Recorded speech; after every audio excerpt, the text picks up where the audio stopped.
Hey, and welcome to Angier Hope.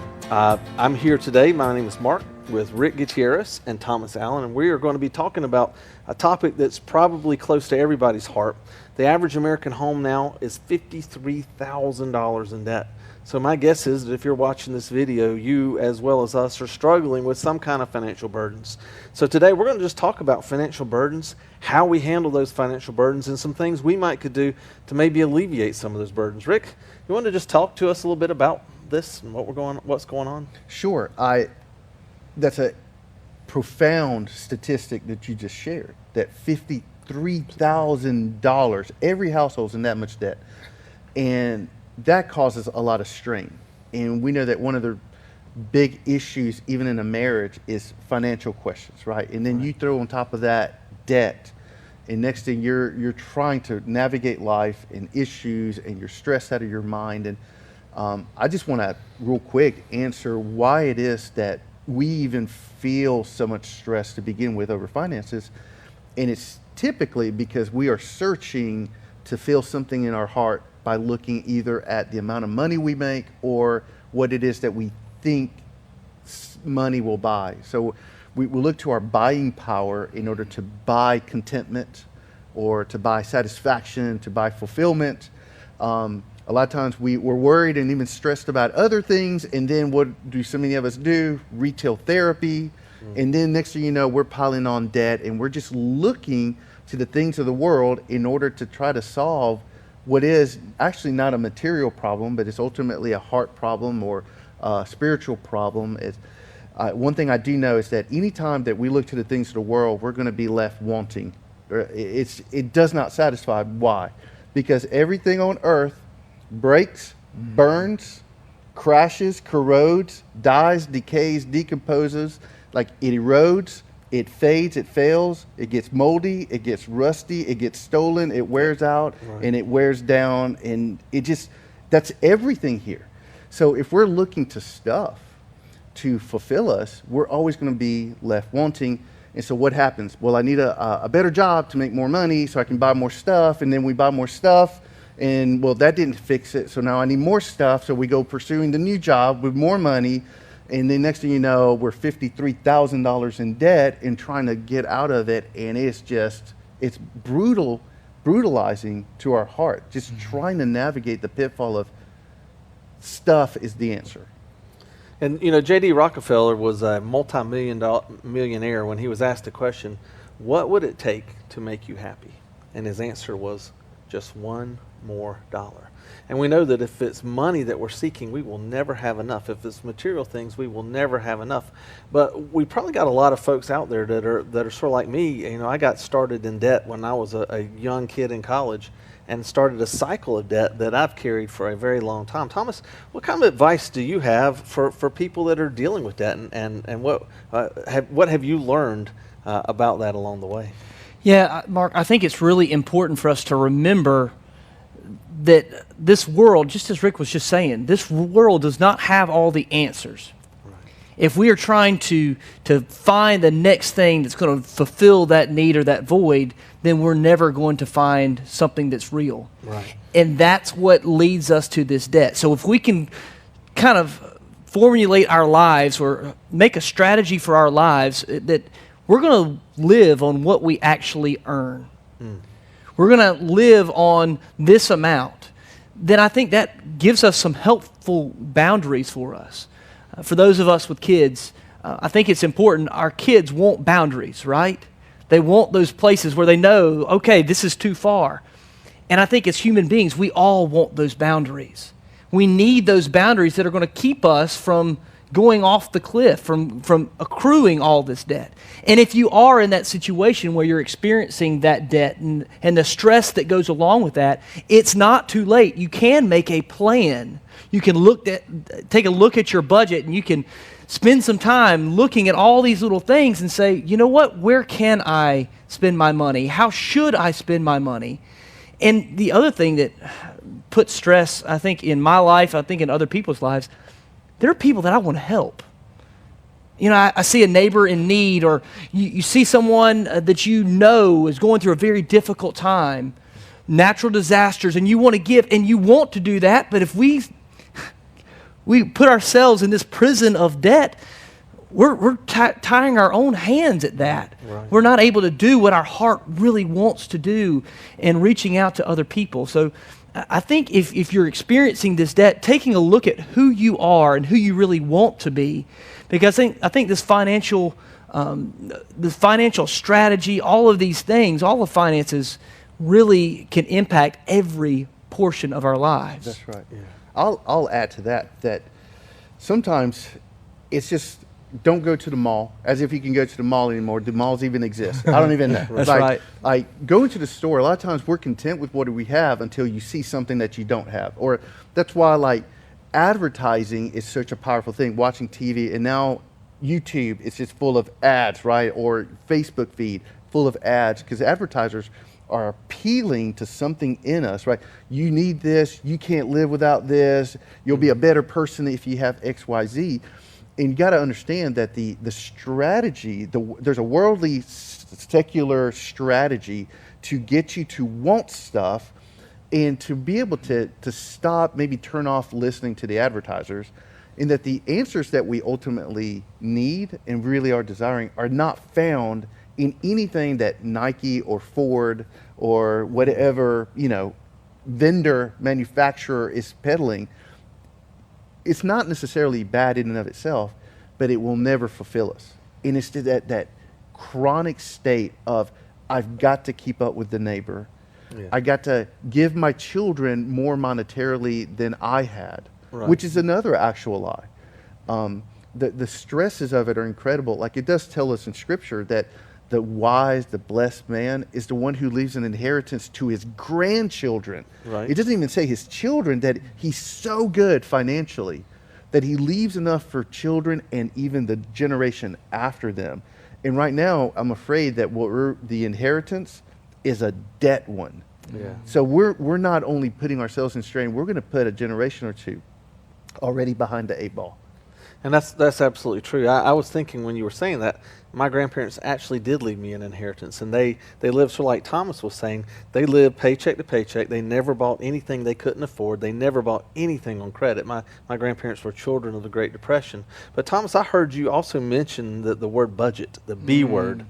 Have you been successful in creating a budget? And if so, how did you go about doing that? And how would you sort of give advice to somebody about doing something like that? Yeah, I think when you start to look at budgets, I think the most important thing is to start with what you have and what you need.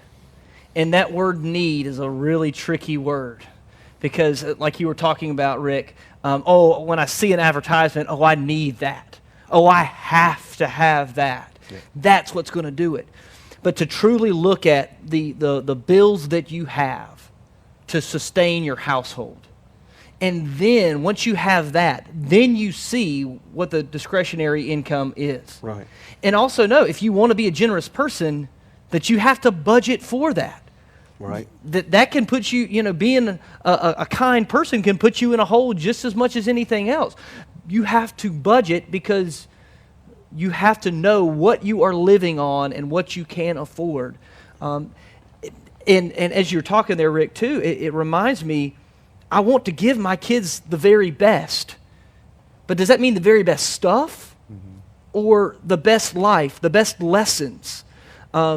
Sometimes money and the pursuit of money, I should say, can actually push us away from the people that we love the most.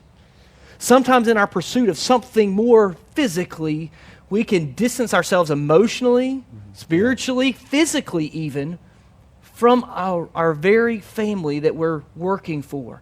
Yeah. And we have to remember why we are doing what we're doing. And spending time with our family is absolutely vital to being happy. That's right. Right? Because a lot of times what happens is we're going to sacrifice one of two things. It's like, so let's take Christmas, for example. Like we want to buy our kids gifts, let's say, presents. So either we sacrifice our presents or we sacrifice presents. And a lot of people, unfortunately, in the pursuit of stuff, more money, like stuff, money, possessions is the answer and the cure to all things. We will sacrifice our presence in the life of other people and their presence in our lives. Right. which actually in and of itself causes stress. That's right. Right? Yes. On top of the financial burden and so forth. So if we could just kind of like navigate ourselves out of this lie Right. that the world or materialism offers the very things that we need or our family needs, that'll go a long way of the stress. Like I know for me, like in times past when I've got to have that thing, right? Like there is a weird stress that now that's what I'm pursuing. That's right. If all of a sudden I realize that that thing, I don't need it, it might be nice to have, but I don't need it, so I'm not really going to pursue it, I'm a lot more relaxed. Right. So I'm relaxing that I'm not pursuing it, and I'm relaxing that I didn't accrue debt in order to get it.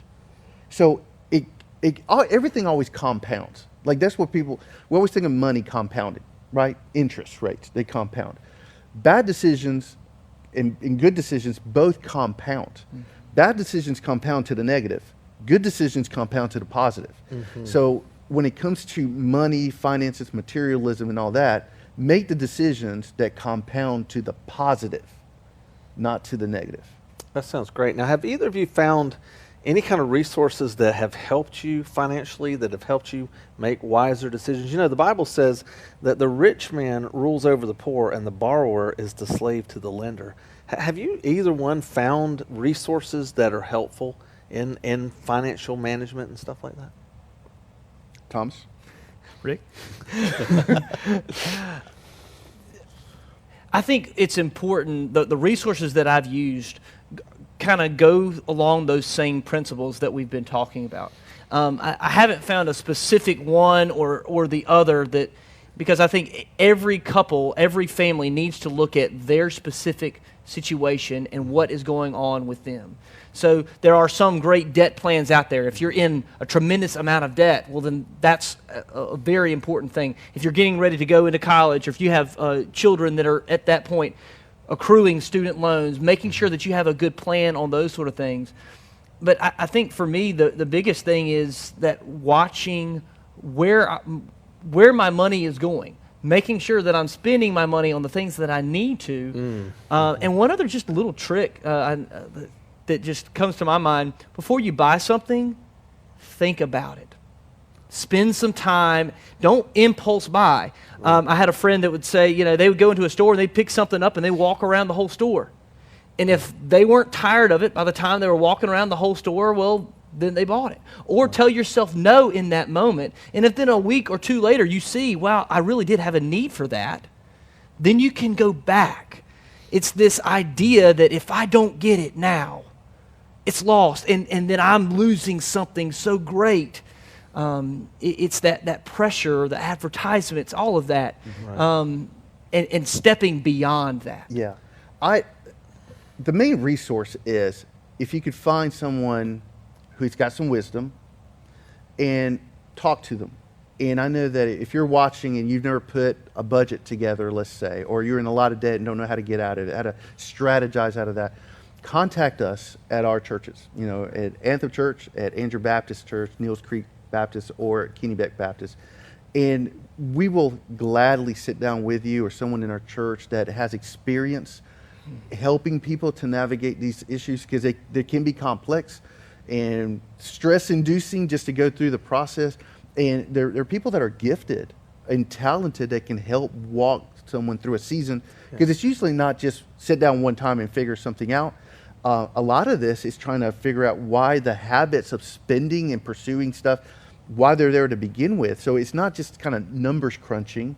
There's heart issues that are involved. And so I know that we at our churches, we would love to walk with people through a season and help them out, figure it out. And so I think the relational part of it is important. Yeah. So that's my advice. And there are some really good resources out for stewardship and financial planning. Yeah. I don't know that I necessarily want to promote them like right now, because for various reasons. But I know that from us, we would just like to walk through a season of life with someone and help them out. That's right. And Mark, one last thing that I would say there too is, if you feel like it's hopeless, it's not. There are resources. There are people that can help you. And And more than anything, there is hope beyond this world that can help us get beyond this world and financial stress and debt and all of these things. So if you feel hopeless, reach out, because there are others that would love to walk beside you. Right. Yeah, the main thing I would actually, if I could just tag on there, that we kind of have a choice in life. Like, you can be a person who's always wanting to make sure you have enough bread in the house, right? And so you go to the store and you amass a bunch of debt because you want to have enough bread at the house. And what happens is you accumulate all that bread and you spend all the time making the money to accumulate all the bread, and unfortunately the bread goes bad. It gets moldy and rats get it and all kinds of stuff. Or you can be a person who says, you know what, I don't need to buy all the bread because I have a father who is a baker. And as Christians, we would call everyone to believe in God, that God is a provider and he does love us, and that he gives us our daily bread and he gives us new mercies and blessings. So we don't need to stress over the pursuits of worldly things.